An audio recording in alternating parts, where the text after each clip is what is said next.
generation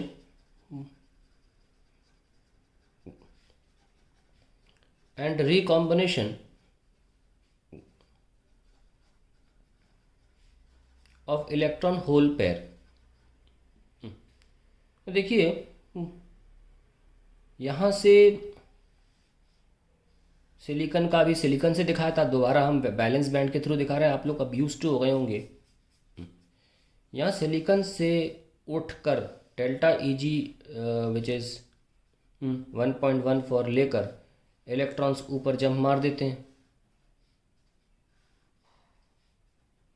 है ना, ऐसे। तो डिज़ाइन कुछ ऐसी हो जाती।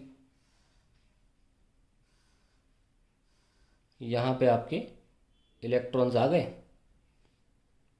और यहाँ पे होल क्रिएशन हो गया। तो भाई ऐसा करने के लिए होता क्या है, टेम्परेचर के द्वारा वातावरण से एनर्जी लेते हैं, absorption of energy,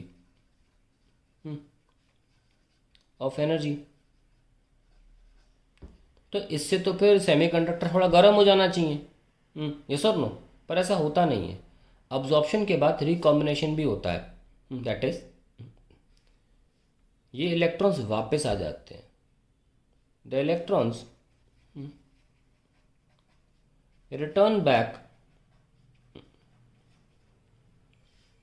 from conduction band to valence band. अरे कोई घर छोड़ना है वो, ये तो केवल एनर्जी लेवल्स हैं, ये मत भूला करो एनर्जी होता है ये।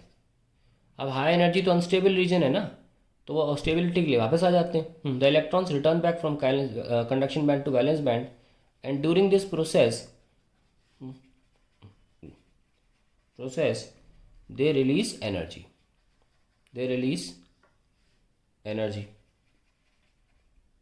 अब जितना अब्जॉर्ब करते हैं एनर्जी उतना ही रिलीज भी कर देते हैं। इसलिए द थर्मल इक्विलिब्रियम यानी कि temperature with the atmosphere, thermal equilibrium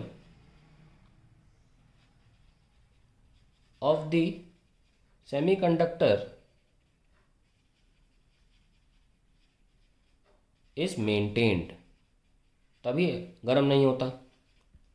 यही मैंने इसमें भी बोला था, इसीलिए आपको कि यहाँ पर कोई एनर्जी यूज़ नहीं होती ऐसा करने में, क्योंकि जितना भी टूटने में यहाँ से कोवैलेंट बॉन्ड टूटा तो यहाँ बन गया, तो वही यहाँ पे भी हो रहा है इस तरीके से। कॉम्बिनेशन, जनरेशन एंड कॉम्बिनेशन, वहाँ होल जनरेट होता है तो कहीं दूसरी जगह बॉन्ड बन जाता है। तो बॉन्ड टूटने और बॉन्ड बनने में एनर्जी बराबर यूज़ खर्च होती है ऑलमोस्ट, और hence no energy is required जब एक बॉन्ड टूट रहा होता है फिर, क्योंकि बन भी रहा होता है एट द सेम टाइम। तो यहाँ मैं क्या बता रहा हूँ कि थर्मल इक्विलिब्रियम में कैसे मेंटेन्ड रहता है एक सेमीकंडक्टर, कैसे द इलेक्ट्रॉन्स रिटर्न बैक। और रिटर्न बैक क्यों करते हैं, obviously they have more stability in the region where energy is less, that is the reason they react. और ये लगातार होता रहता है। तो लिख लेते हैं,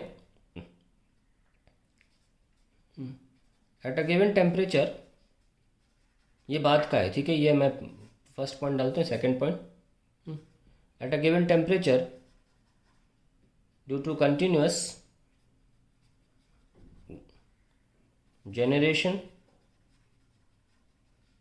and recombination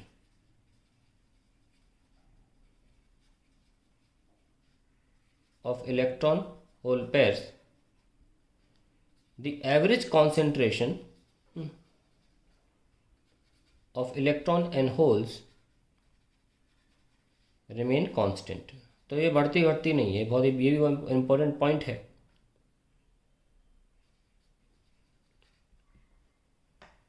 तो जनरेशन रिकॉम्बिनेशन को लेकर ध्यान रखें, क्योंकि ये वर्ड्स बाद में भी आएंगे, है ना। डिवाइसेस को समझने में कहीं ना कहीं जनरेशन रिकॉम्बिनेशन शब्द दोबारा रिपीट होगा, तो आपको आइडिया होगा कि मेरा कहने का मतलब क्या होगा।